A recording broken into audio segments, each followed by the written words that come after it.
All right. Welcome to the Vaughn Cat Show. Happy Friday, everybody. I am here with Jacqueline, second time guest. How are you today? Hey, I'm good. And homies can call me Jackie. It's all good. Yeah. Awesome, Jackie. Okay, so today we're here to talk about something different. We talked about your music in the last episode. Today we're here to talk about your one woman musical, Hold Me Down. Also talking about some topics that I'm not familiar with that I'm very interested to learn more about, which is the BDSM and kink scene. We're going to talk about how those two, BDSM and kink, interact with uh, your musical and how it influences that. So, yeah, happy Friday. What did you do today? Oh man, today was a big rehearsal day for me.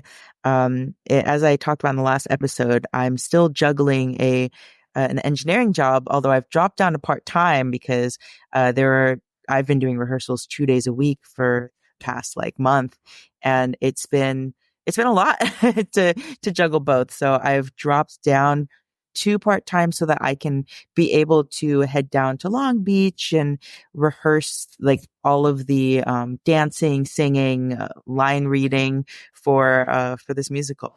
So that was what I did today, and then I hopped on the computer right when I got back to finish a deadline for my engineering job. So Okay, I want a nap. That's all I want. I want to I nap. get you. Naps are wonderful. I'm learning to appreciate naps as I get older.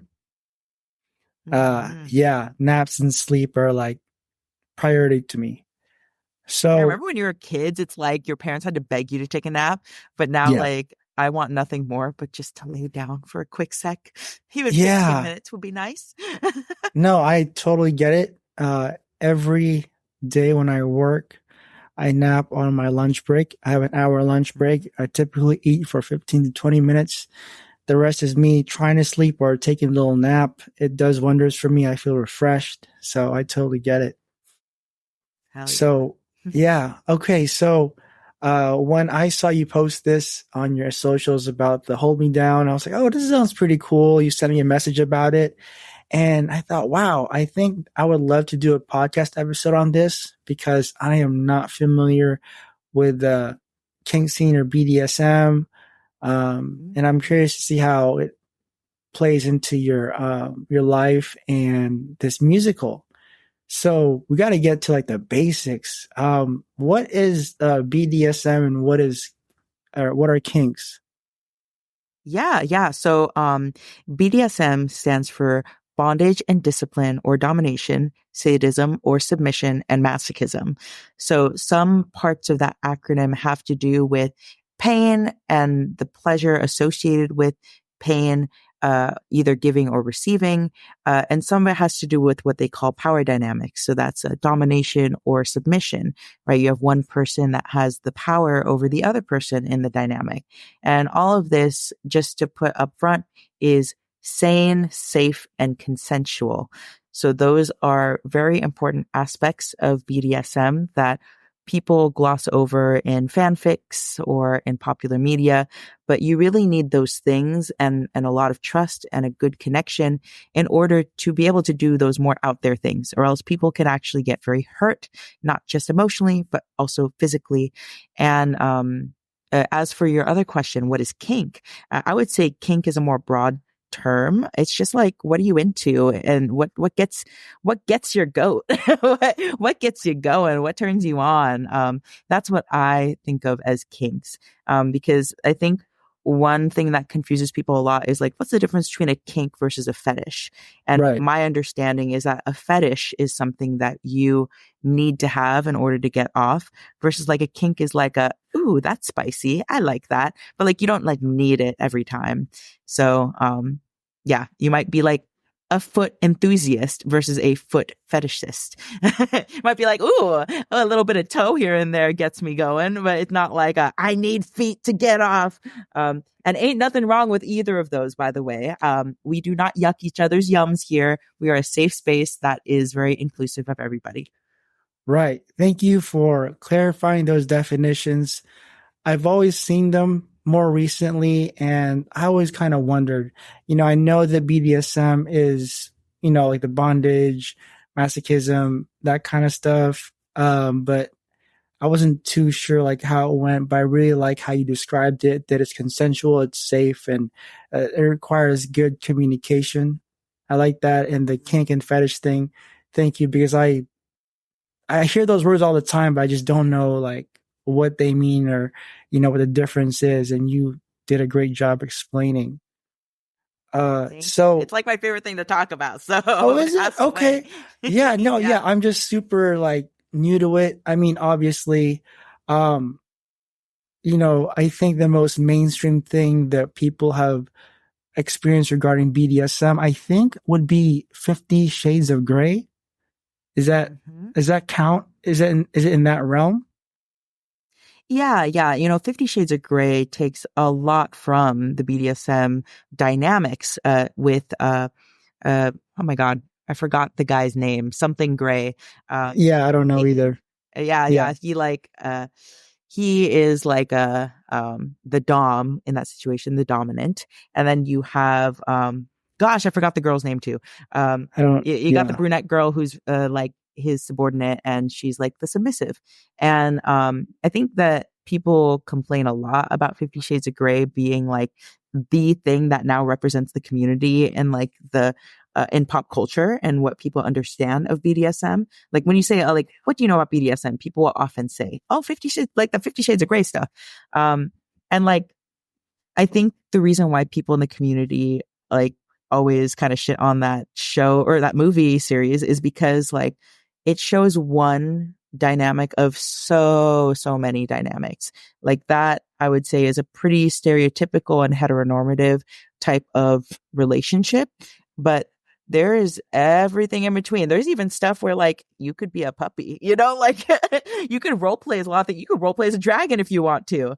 Furries are a huge part of our community. And by the way, furries are very nice. So like if you're friends with a furry, you're friends with like the human equivalent of a Hufflepuff. But anyways, or animal equivalent of a Hufflepuff. But yeah, so it's really cool to see more kinds of representation start to make headway. Like I see that Netflix has this Korean movie that I always love to talk about because I think it's better than 50 Shades of Grey. It's called Love and Leashes. And they flip the usual expectation of who you think the dominant's going to be, because you have like this cool guy and this cool girl. Both of them are really pretty and they work in the same office. And then they have similar names. And then she accidentally gets his package and opens it up, and it's like a big ass dog leash. And she's like, what the what? And then he's like, oh my God, you opened my package. She's like, wow, you have a big dog. He's like, totally. And then like these coupons for a sex shop like slip out of the box. And he's like, I can explain. And it turns out like he just wants to have a mistress, and like he's the submissive. And it's so sweet. It's so sweetly portrayed. A lot of people don't talk about the softer sides of BDSM and like how sweet it actually can be. And I think some of that sweetness is missing out of the 50 Shades of Grey series. right. Because when I think of BDSM, I mean, I think of the leashes and like some pain involved. And I also heard that like the submissive one is the one that has like the power in the dynamic, because they kind of dictate how far it can go. And I don't think, I don't know. I read that somewhere, or someone posted that in a comment, and I found that pretty interesting. I didn't know that. I'm so glad you brought that up, Vaughn, because seriously, the submissives have all the power in the dynamic. And it seems counterintuitive, right? Because you're like, oh, well, if someone's yelping in pain or they're the ones on their knees tied up, like, what do you mean they have all the power? Like somebody's literally whacking them over here. But what we mean by that is like, it is honestly the dominant's responsibility to make sure their submissive is taken care of. And the scene, because it's sane and safe and consensual, the scene is negotiated beforehand. The submissive gets to say what their limits are, the things that they will do, won't do, or want to do. And because those are predefined, the Dom is actually working within the framework of what the submissive wants. And of course, it has to also be within the realm of what the dominant wants as well. But it can't be all just what the Dom wants, because you're enacting all of this stuff onto another person who has full say over what they will and won't do. And what you said about the power comes in the safe words. The safe word is a word that you pre-negotiate with your partner that will call off the scene entirely, no questions asked, stop immediately. And some people use what's called the stoplight system, which I introduced in my show at the very top of the show, where like when you're at an intersection, red means stop everything. The scene is over, and your Dom will untie you, check up on you, make sure you're okay. A yellow means slow down, check in with your partner. The scene may not be over yet. You can still stay in character. You can be like, if like you're a puppy girl, for example, and your Dom is like spanking you a little too hard, as the puppy, you can say yellow. And they're like, oh, puppy girl, what's wrong? Use your words. And you can be like, bow wow, you're spanking me too hard. And they'll be like, oh, I'm sorry, puppy. And then go back into the scene. So you don't have to break character. You don't have to stop.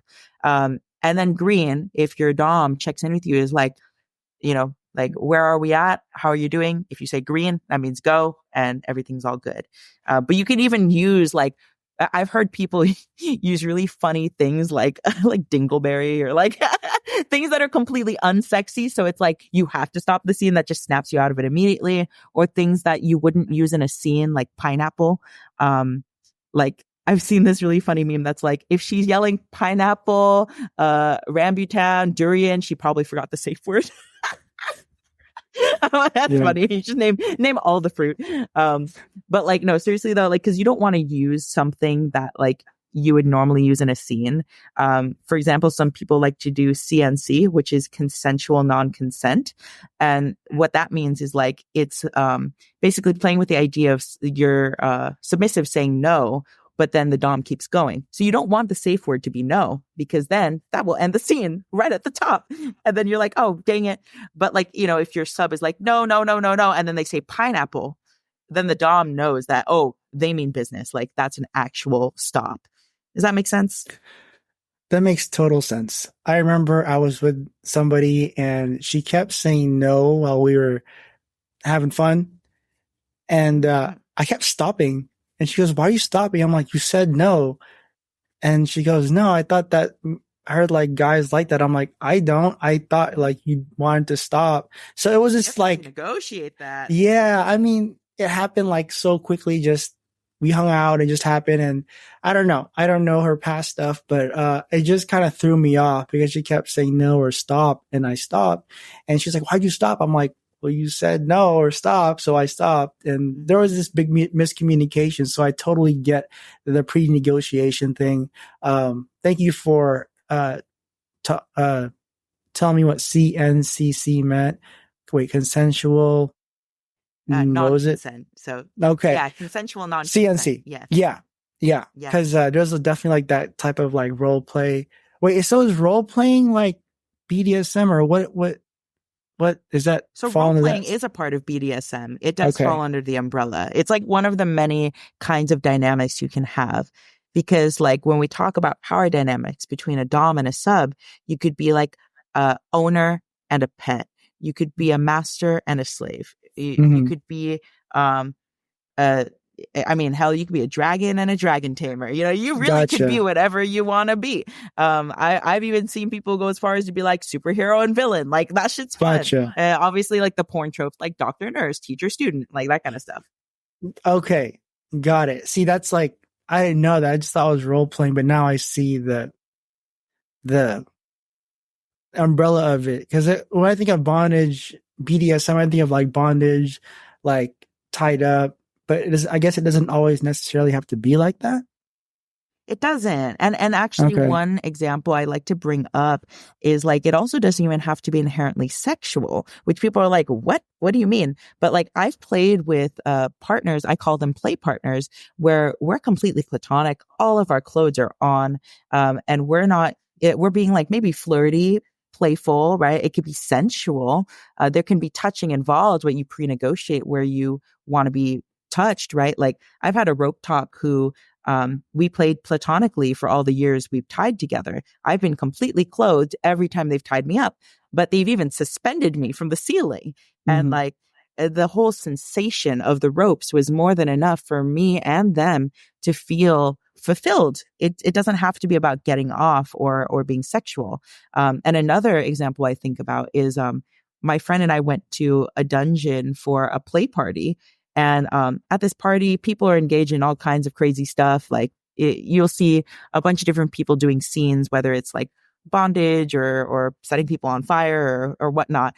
But then like me and her did a tickling scene. And all we did was like massage each other and tickle each other. And like people kept passing by, especially the newbies. They're like, when are they going to get it on? But like that never happened because that just wasn't in the cards of what we wanted. We literally just wanted to feel comforted, to feel like playful. And that's what we did. And we were both very satisfied with that. So that also falls under the umbrella of BDSM. Got it. The rope thing I'm pretty new to. I think it's called Shibari. I don't know how to pronounce it. Is that right? So Yeah, for that's those who correct. don't, Yeah, it's a Japanese word. yeah. So for those who don't know, like what exactly is that? I don't know too much about it. Sure. Yeah. So there's actually lots of different types of rope bondage. Shibari is just one of them. It's honestly, I think the most popular form of rope bondage because you could do bondage in a lot of different ways, by the way. Like if you're like, I really don't want to learn how to tie someone up with ropes, you can get like Velcro handcuffs at any sex shop. You can get those fuzzy pink handcuffs. That still counts as bondage. You could use a t-shirt or a necktie for bondage as well, Mm-hmm. as many of us know. Like, haha, you've engaged in BDSM. You didn't even know it. Yeah, I But guess I have. yeah, and yeah, you're like, oh What? shit, that's Wait, what? you're like, what the what? Yeah, Yeah. yeah. And like, but you know, if you want to get more into the ropes, there's different kinds of styles. I've heard of like Western style, which is like the American damsel in distress tie. But if you're talking about the Eastern style, like Japanese rope bondage, that's Shibari. And that originated from a very specific point in time where things in like the samurai like era, like this is what I've heard from taking some rope tying classes, by the way. So take it with a grain of salt because this is coming secondhand. But what I learned in the class is that they needed to figure out a way to detain drunken samurai. And the cops were of a lower rank than the samurai. And so they, you know, if this guy with the giant sword is like wreaking havoc on the town, like being all drunk and rowdy, like if the samurai is brought to court and was like, look at this lowly cop bringing me in and tying me up and making me look like I'm a naughty child. Like what he'd do is do these elaborate knots and be like, look, I'm respecting your honor and your rank. But I had to detain you for your own safety. And then when they were portray these historical acts, they started to do these ties in theater. But then in theater productions, people were like, oh, this kind of feels nice. And then in like the 50s, I think there was some kind of like underground porn industry going on in Japan. And they started to incorporate those ties for pure purpose of what do you call it? Of pleasure. And I think that there's a separate term called kimbaku. I'm going to look that up really quick because I think that one is even more specific. Kinbaku, according to Wikipedia, says tight binding, which literally means the beauty of tight binding. It's a Japanese style of bondage or BDSM. Because I think the term shibari here, what shibari says, it's a Japanese word broadly meaning binding or tying.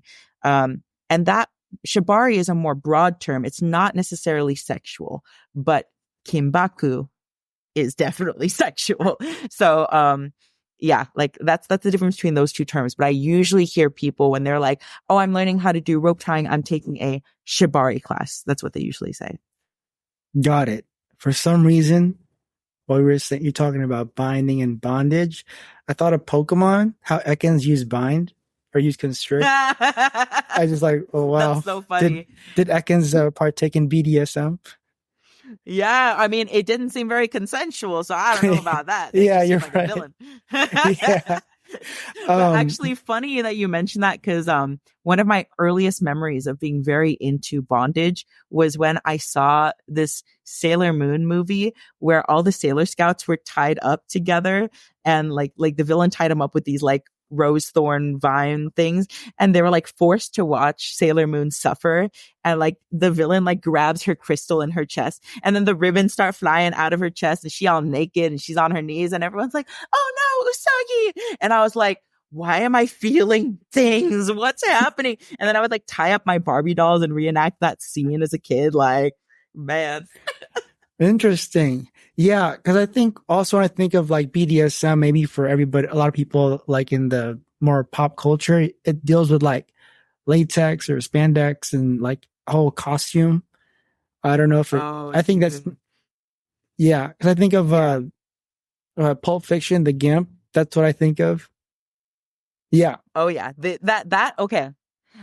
Outfits and BDSM is honestly one of my favorite things about being in the scene, is like getting to dress up wild and crazy in ways you can't in public. And people don't judge you. In fact, they're like really interested and intrigued by the things that you choose to wear. Like, because some people, they'll wear like pink frilly dresses and pigtails. Other people will wear like full suit and tie if they want to be like a very serious dom.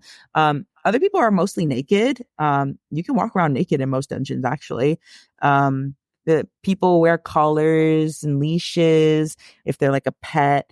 And then like what you said, latex is a big thing. There's a whole store actually up in like Silver Lake called the Stock Room, as a really nice collection of latex outfits. Everything from like, 2 pieces to like an entire bodysuit, or what you're talking about, the Gimp is like a latex mask where they have some breathing holes and that's about it. Like, people love latex because it's that feeling of restriction, like in its entirety. It's almost like you have like ropes layering you from like head to toe. But like, I personally don't like the sensation because I don't like getting sweaty, but that's like part of the kink for people who like latex, by the way. Like, they're really into the heat and the sweat and like just the complete restriction. Got it. Okay, something I'm not familiar with either. You mentioned dungeon a couple times. I think of like Dungeons and Dragons, but I know we're talking about something different. Have you been to dungeons like multiple times? I have, Okay. yes. I've been going since I was 20. Okay. I don't know how old you are. Don't want to ask, but I'm assuming it's been a while. I'm in my 30s. I'm 36.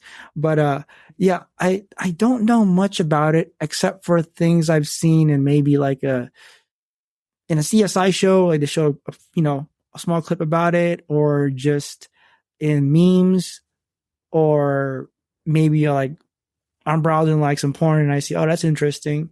But I don't know much about it. Like where do I even start? Like, what's the etiquette? How do you like get in for people who might be interested or don't know? Cause my guess is you can't just walk in and be like, hey, I want I to don't know. know, okay, like what do you think goes on in a dungeon? Like what do you think a dungeon is before I even say it? I want to know, like, take a wild guess, man. I feel like from an educated guess would be you have to kind of like, there's probably some like, you do some like some vetting before you get able to go in, and maybe you get to perform some stuff there, some BDSM stuff, and it's like consensual, but it's like a place to do it because maybe your house is not the best place to do these things. It's kind of like, yeah, that's why I think it's like this place to go to experience some BDSM stuff, in the comfort and like in a comfortable and like a safe environment. Is that accurate? Wow. You honestly nailed that, dude. Like, you really nailed it, actually. Okay. Yeah. Yes, yes, yes. So like, when I was first getting into the BDSM scene, I never even watched 50 Shades of Grey. I only watched the trailers. And so my impressions of BDSM was like leather and latex and lipstick, thigh high heeled boots, black and red, really intense. Is it an orgy? I don't know. Yeah, whips, chains. Like, I mean, that Rihanna song, like, whips and chains excite me. Know? But yeah, so that's kind of what I was imagining going into it. But when I signed up to go to a dungeon for the first time, I actually showed up on accident to the dungeon for a wrong event. Like I was trying to go to this like kink flea market thing. But I saw a flyer from the previous year. And so I ended up showing up to a new member orientation. And they were like, if you sit through this hour and a half lecture of what you can and cannot do in the dungeon, then you can pay a $25 fee and become a member of the dungeon. And I was like, whoa, well, damn. Okay. So then I pay the membership fee. And the next day I went to a party, and dungeons host what they call play parties. And these are parties where you can engage in different types of BDSM play, and people will do what they call scenes. So scenes are where you and your partner pre-negotiate what goes on, how it starts, all the way to pretty much how it ends, and maybe certain key points of what you want to hit on. No pun intended. And so like you can see lots of different scenes going on. There's different rooms. Depending on the dungeon, some of the rooms might be themed. They have different types of furniture to get tied up to get spanked on. There's little cages. They have lots of really cool leather furniture. And you can reserve the rooms, or you can reserve like a certain spot. Sometimes like you have to reserve it like more formally, like through what the people who volunteer there are called dungeon monitors. And you just ask them like, hey, is this room taken? And then they'll put your name on the whiteboard there, and you can have that space. Or sometimes it's more informal and you just kind of see like, is anyone using this? Okay, cool. And you wipe it down before and after, like at the gym. It's just like, it's like a community space. I don't know how else to put it. It's like something between public and private. Like it's not as private as your own home, as you said. And you made a great point. Yeah, not everyone's home is suited for BDSM play, whether they have young children around, they don't have the right furniture in their place.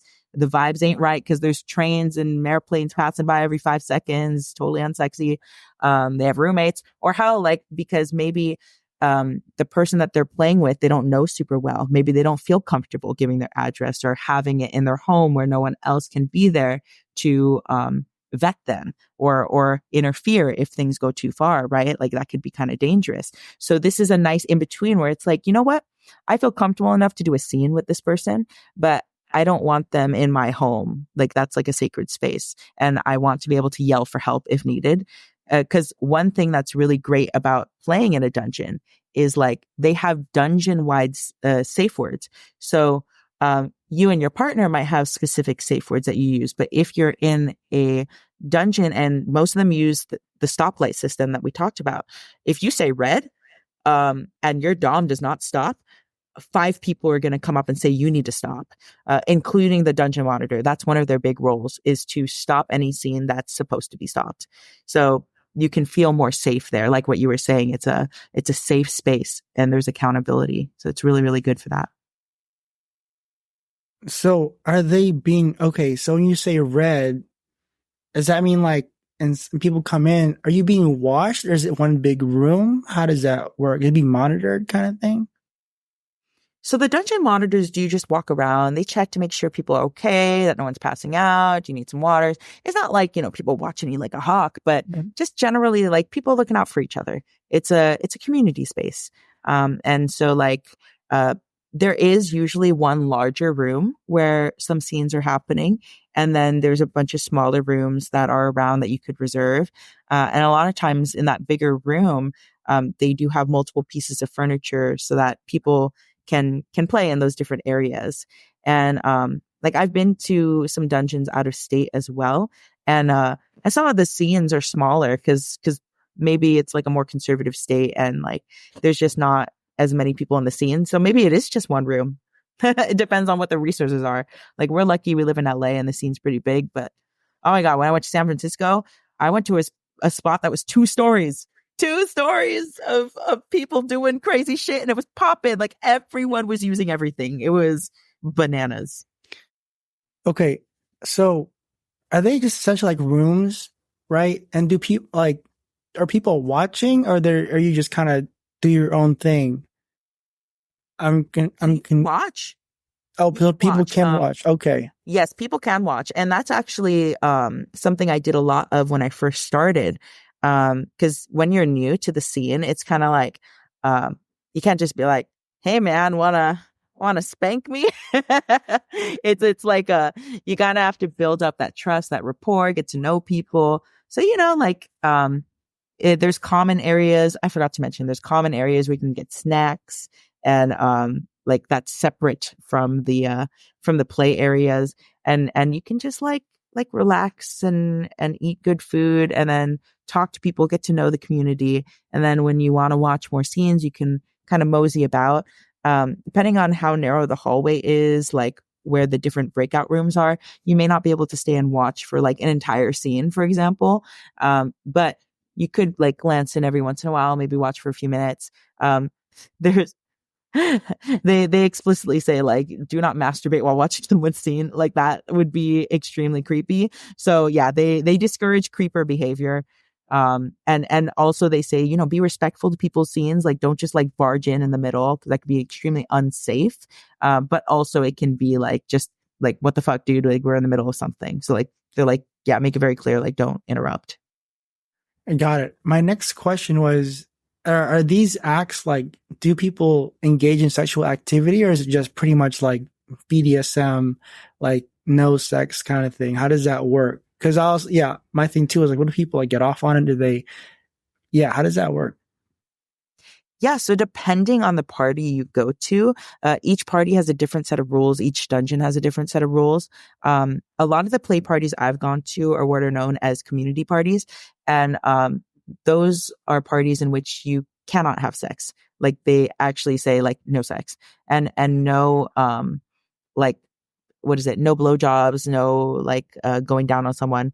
And I think a lot of that has to do with like the, like sanitary reasons, but I think if you go to the more private play parties and like someone reserved it and you're like in the know and you're like on the list, then like, yeah, like you could totally have sex and do whatever. It just depends on the organizer and the venue. And, I would say most of the scenes I've seen in the dungeon are not sexual. Like they have sexual tension, but it's mostly about the sensation and the power dynamic. It's like I've seen a few people getting like finger blasted at the dungeon. I've seen a lot of guys getting their balls beat up. That's been a big thing. Like CBT, another acronym, CBT, cock and ball torture. So for those of us who are also in cognitive behavioral therapy, I often giggle when I'm just like, "Oh, you specialize in what?" Oh, sorry, I am a middle schooler. Got it. Because I was gonna say, I feel like again, I don't know too much about sex parties, but I'm pretty sure from what I heard from previous guests, it's very rigid with its testing. There's a lot of, I'm sure there's forms you got to fill out and everything for it. I just wasn't sure if that's part of like the general BDSM community, but from what you're saying, it feels like that's more on the private and like niche Yeah, type that's of. separate. What you're talking Okay, about are like swinger parties, gotcha. swinger parties and orgies. I actually, I met someone who's very new to the scene and I had to explain this to him because he said like, yeah, I was like looking for an event to go to and then I ended up at somebody's house and then everyone was having sex with each other. And I was very confused because I was looking for a dungeon party and I was like, oof, yeah, you were looking for a play party and ended up at an orgy. I'm sorry, my dude. I was like, yeah, you weren't looking for that, right? He's like, no. And so like the big difference is like kind of like what you were saying, right? Like the focus is sex. The focus is like, getting off with as many people as possible, right? Maybe bringing a partner and having sex in front of other people or with other people. But for BDSM, it's mostly about sensation play, power dynamics, and sex can be involved, but it's a little bit more rare. Thank you. Thank you for clarifying that. I was not sure. I'm a little more informed now. So thank you for breaking it down. No pun intended. The BDSM and kink, the what it's about, the power dynamics, and just the different types. Thank you. Me personally, I know more now. More knowledge. It's pretty cool. And for the guests who are listening who are not in the know like myself, so thank you for doing that. So let's get into Hold Me Down. So you talked in the description, you talked about how you found freedom through bondage and overcame shame and trauma through the kink scenes. Can you talk more about that? Yeah, sure. As a young person, growing up Catholic and Filipino, or I'm actually Filipino, Thai, and Chinese, but the Filipino Catholic side had a lot of heavy shaming when it came to sexuality. And I'm also queer and non-binary. And so like there were just so many layers of feeling like I couldn't accept certain parts of myself, the parts of myself that were queer, the parts of myself that were curious about sex. And like, I did a lot of exploration on my own through the internet. But like when I discovered certain things like masturbation at a very young age, before I fully understood what it was or what it meant, like I was heavily shamed by my family because they didn't want to talk to me about it. They just were like, no, you can't do that. That's not natural. Young girls shouldn't do that. And I didn't know why I was wrong, or was there something wrong with me? And so I felt very broken. And it wasn't until when I hit college that I started to accept and explore my curiosity and find out more about these things and realize like, oh, it's a perfectly natural part of life. Like, this is okay. I'm not broken. And in fact, getting into the BDSM scene and fully letting myself go there to what I felt like was an extreme ended up being not as extreme as I thought it was. It was like actually very healing for me. Because when I started to get involved with bondage, especially in the BDSM scene, it was the one time that somebody took me, a type A, overachieving, straight A student, like took me, sat my ass down and said, you have no choice but to just exist right here, right now. I'm taking away all your power to do anything else. And you are enough. Oh my God. Like, no one's ever done that for me. And like when people would tell me like, oh, you're so pretty, you're so smart, like I didn't believe them. I had such a low self-esteem.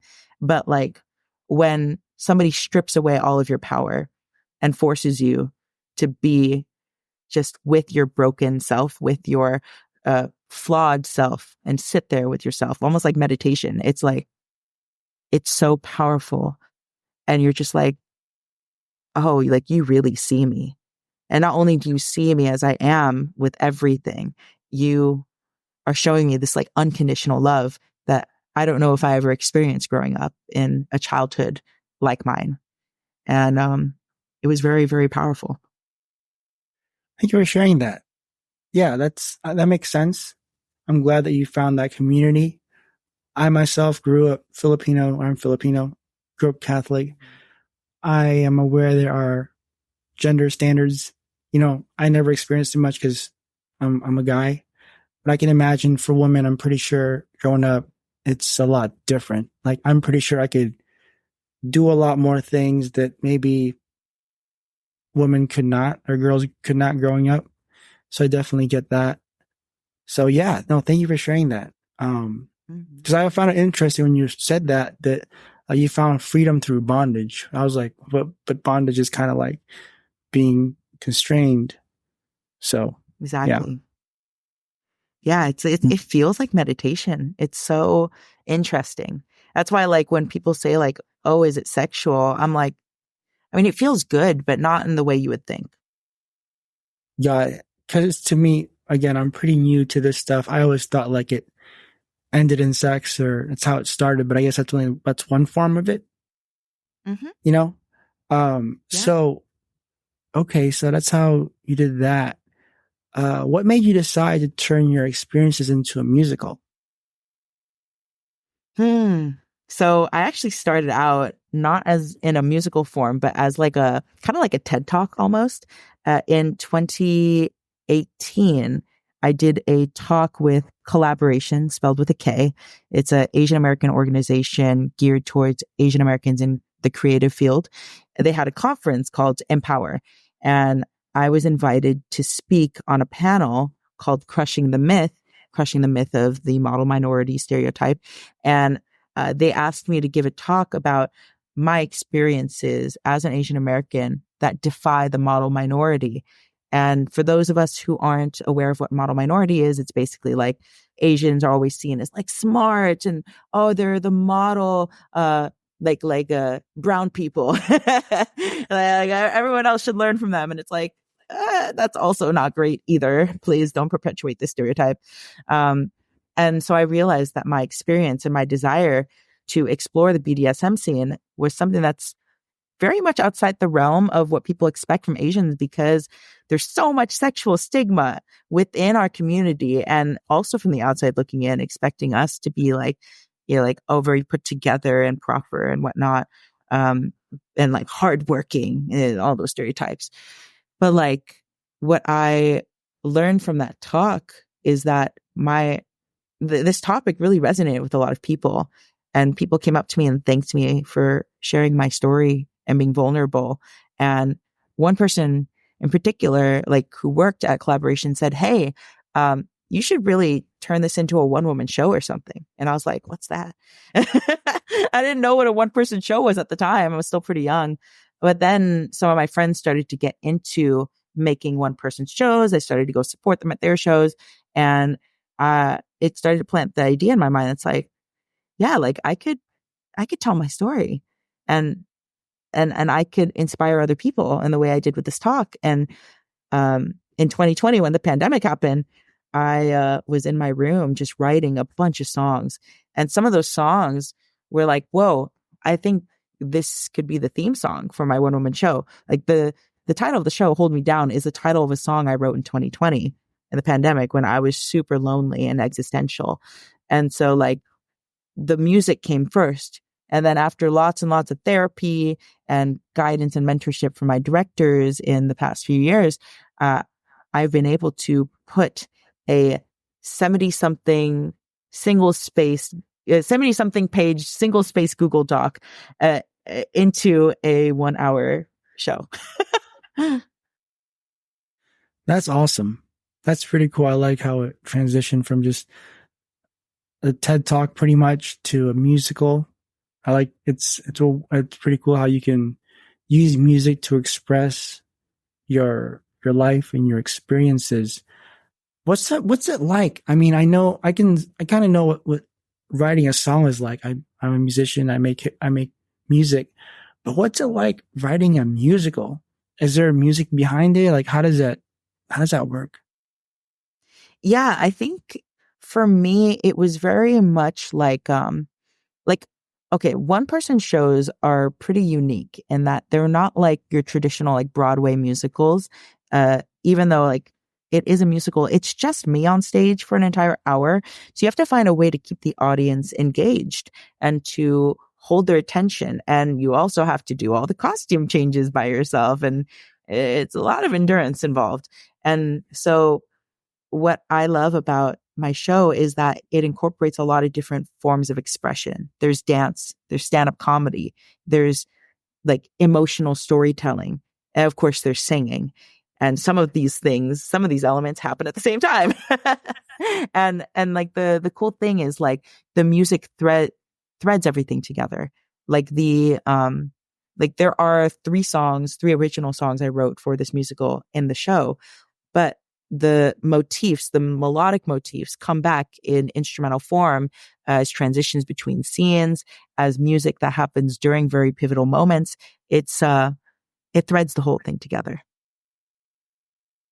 Awesome. So how long have you been working on this again? I mean, I know you started writing in the pandemic, right? When did it start becoming when did it start happening? Like when you start doing rehearsals and everything? Yeah. Okay. So timeline wise, yeah, the music has been sitting on the shelf since 2020. And then in 2021, I met my mentor, Dilo, who wrote and performed a one-man show called To Tea or Not to Tea about being a trans Sri Lankan man. And I went to his show and was very inspired. And I asked him to be my mentor. And he paired me up, because he was busy at the time, with his other mentee, Shamala, who has been my director ever since. And so when I met with Shamala, she was acting as what they call a dramaturge, which is somebody who takes the pieces of what you have for a show and tries to make sense of it creatively. Like my first draft was very much just like, here's what happened in my life. Like like stream of consciousness. This is a diary of everything I remember happening to me growing up. And then she helped me sift through that for like 6 months. We worked together for like half a year, looking at different ways we could present this information. Because it's one thing to be like, this stuff happened to me, but it's a whole other thing to turn it into a production, a show. And what we started with was a wall in my room covered in sticky notes. And all the sticky notes represented different stories that I had written down. And she was like, every other week, I would be shuffling around the order of the sticky notes, removing things, taking things down, reimagining the show in a very different way. And like a big example is like the theme song Hold Me Down, I thought would be the top of the show. But now it's the end of Act One, and it's the big like end of Act One piece. And it's become so much bigger than I imagined it when I first envisioned the show. So she helped me with that. And then D-Lo was brought on sometime, like half a year ago to be my second director and to help me with the second draft of my show. And Shamala has now become my movement director and has helped me with all the physicality, the choreography, the movement. Dude, I even have to choreograph the outfit changes because like I'm actually playing like 4 different characters for the show. I'm playing me, my mom, my alter ego, my best friend. I'm playing a lot of people, and it's a lot to coordinate between the props and the outfits, and it's just me. It's just me up there, man.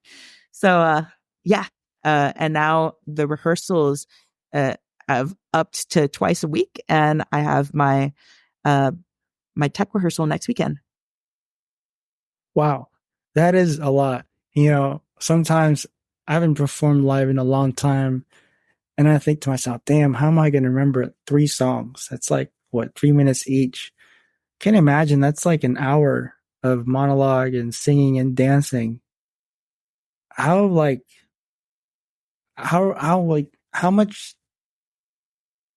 many hours in a day are you like working on this? Several. And it's not even just like the performance aspect either. I'm also working on logistics for my show. Like I'm fortunate that my partner has been so supportive of me and he's taken on the role of my producer. So he's helping me with some of the back end logistics for how my show should go as well. But like, not only am I like trying to memorize lines and blocking and outfit changes and like run through that at least a few times a day. So I probably spend at least an hour on that every day. But then on the days of my rehearsal, it's more like 3 or 4. Then I also have to do stuff like make my digital playbill, organize my volunteers, market my show. Holy shit. I've been posting on TikTok and Instagram almost like every day being like, here's some behind the scenes. Please come to my show. Here's a cool thing I did for my show. Please come to my show. It's like, but it's working, you guys. I've sold almost 80 tickets so far. I sold out my first show. I think it's a good feeling, but like, hot damn, it's a lot of work, but it's also very rewarding, you know, like you really do see the fruits of your own labor when you do it like this. Yeah. Oh, wait, hold on. Okay. Yeah. You know, I think I saw something where you were busking to promote your show. For those who don't know, I think that's when you perform like on the street to like the public. I thought that was pretty cool. So you're doing a lot. I could definitely see the legwork. It's a lot, man. It's awesome. So when does this show happen? Like when are the show dates? Where is it at? All that stuff. Yes. So there's 5 shows in the month of June. This is with the Hollywood Fringe Festival. I am one of like 500 something shows signed up and registered with the Hollywood Fringe Fest this year. It's a collection of independent theater shows that are put on by people like me, not big companies. So support your local artists. I recommend you see my show and also my friends' shows. And I'll be giving them shout outs on my social media as well as my playbill. So my shows are going to be at the Stephanie Fury Theater. It's a black box theater in Hollywood. And it's going to be starting on 6/9, 69. I did not plan that, but that could not have been any more perfect for my show. So that's the first show. That one's already sold out, but you can catch 4 more shows. They're happening like once a week until the 30th. So just like, yeah, keep a lookout at the link that Vaughn's going to include with the show notes. And yeah, buy them soon because yeah, your girl's going to plan on selling out every single show. So don't be the silly person who shows up on the day of and is like, I didn't get my ticket yet. You're going to be on the wait list, man. I'm telling you now. So just save yourself the grief and buy your tickets in advance on the website. Okay, trips me out. You're not like doing one show, you're doing like 5. I'm doing 5 shows for the 5 month shows. of June. That's awesome. Okay, I will leave those show notes. I'll leave all the links and everything. Wow, thank you for this chat. I learned a lot. Thank you for sharing. I never learned this much. I've never had a conversation with somebody about BDSM and the kink scene as much as this. So I hope the audience also learned some things. Early congratulations on your show. Doing a lot of work. It's pretty cool. You're doing that and working a job. I don't know. I feel like I work like 5 days a week, and like podcasting is like draining me. I can't imagine like putting on a show. So that's pretty cool. Thank you, dude. That's my life's passion. So when you've got a passion, you haul ass. Yeah. Awesome. Well, thank you so much. Check out Jackie's shows, Hold Me Down. I'll definitely post the show dates and the links and all of that in the description. Do you have any shout outs before we go? I want to give a shout out to my directors, Shamala and Dilo, and my producer, Cooper, my costume designers, Sam and Ada, and my set designer, Mario. Those are my my crew. I am the solo cast member, but this crew really helped pull things together. It would not have been possible without them. So just want to say thank you to all of them. Awesome. Well, thank you so much. Thank you for being on the show. Y'all have a good one. I'm going to stop this really quick. Later. Yeah. One more question before we go. I know you talked about like the scene and the dungeons. How do you even get involved, or if you're interested, how do you find people to do scenes with, all that stuff? That is a good question. And like, I mentioned going to the dungeon for play parties. And for some people that can be really intimidating just right off the bat. It's like, ooh, I don't know how I would do in a dungeon setting. Like if I've never been before, totally understandable. So what I recommend people do is, try 2 things. One is to go to classes. So if there's a class on like how to do impact play, how to properly spank your partner, or like rope bondage 101. I'm actually going to a rope bondage 101 class tomorrow, like just to brush up on my skills. Like it's such a good way to meet people in the scene, both experienced people and people who are new, just like you. And the second thing I recommend is to go to Munches. And Munches are what the community calls just like casual hangout. Like they always say in the event description, vanilla attire. Like don't be showing up in your dungeon gear. This is not the time to wear pasties. This is just like hanging out at like a bar or a restaurant and just getting to know people in a regular context. That way, if you're like, oh wow, like you're a dom and I'm a sub and like we're really connecting. This is great. Like we should hang out more. And then maybe if that leads to something more as like a play partnership, then you guys can coordinate to go to a play party together. Or heck, if you're like, oh my God, your group is so much fun. Can I join you at the next event you go to? And they'll be like, yeah, we're actually going to go to this play party next Saturday. You want to come with? Then that's like a perfect way to feel like you're not so intimidated to go by yourself. Cause I've gone to a dungeon like right off the bat, which happened to me on accident. If I knew what I know now, I would have gone to a munch first just to meet the community, meet the scene. And like I said, people of all experience levels and ages go. It's a very inclusive, very kind community. And if you want to like see what events are going on and when these munches, when these play parties are happening, a website called FetLife, FetLife, is a good start. But I have to warn you, there are creepers. Do not use your real name. You might want to have a dungeon name, by the way. My character's dungeon name in my show is Ava June. That's her kinky alter ego. So yeah, come up with a fun name. Some people don't care and they use their real names, but I want to protect myself so I don't get stalked because I'm a performer. So, yeah, just use a dungeon name and then, yeah, sign up on FetLife and then you can see the list of events and just be careful with who tries to add you because creepers try to cold message you all the time. Like, hey, do you need a sugar daddy? And it's like, no, I don't even know you. Go away.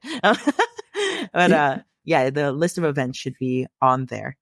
Okay. I'm familiar with FetLife because I'm not looking for a relationship, but I heard FetLife is a good place for like hookups where you just know it's hookups kind of thing. Is that accurate? Where like you can kind of find, you can find like your own niche, like what you are looking for, cause for Tinder and Bumble, it's a hit and miss with that kind of stuff. Whereas maybe FetLife, you can kind of like, I don't know, what you're in there for kind of thing. But I heard you have to pay, right? Because FetLife is FetLife is free. What? And FetLife is not technically a dating site. Okay. FetLife, it's like you might be thinking of Feeld, FEELD. That is a kink-friendly dating app. Okay. But last time I used Feeld, when I was still single, you could use it for free. I don't think you had to pay. But FetLife is completely free, and it's as much a dating app as Reddit is. Like, okay, it's like, I would say FetLife is more similar to Reddit, where it's like you find similar groups with kinks that you like. They put on events sometimes, or like you can find an event with your interests, and you can see on people's profiles, like they'll have interests as tags in their profile. So that could be another way to discover more like-minded kinksters like yourself. Got it. Because I also look for Adult Friend Finder. I checked that out, but it's like all spam. It's all like bots and stuff. Yeah. But yeah, just, I don't know. I'm not really into dating, but I'd be like open to like, just hookups and stuff. And I don't even know how to go about that. I feel like I don't have a social life anymore. I think when I was in my 20s, I would go out more. But now it's like, okay, either I'm working or I'm like podcasting or resting. That's like the three things I do in my life now. So, yeah, I was just wondering like how that works. But so FetLife is more like Reddit, but for like kinks and whatnot. Yeah. And just like, I would use the events page to your advantage. Like, connect with people in real life. I think that's the best way to do it. Just use FetLife as a way to find out about where events are happening. And like what I said, you can also filter by play party or like BDSM versus like the swinger and like orgy stuff that's posted on there. You're going to want to differentiate between the two events, or else you're going to end up at a swinger party when you really wanted to just, I don't know, talk to people who are into kinks and not have sex that night. You know what I mean? Got it. Okay. Well, thank you so much. I'm going to add this in. So I'm going to try and add this in, but thank you. All right. I'm going to stop it.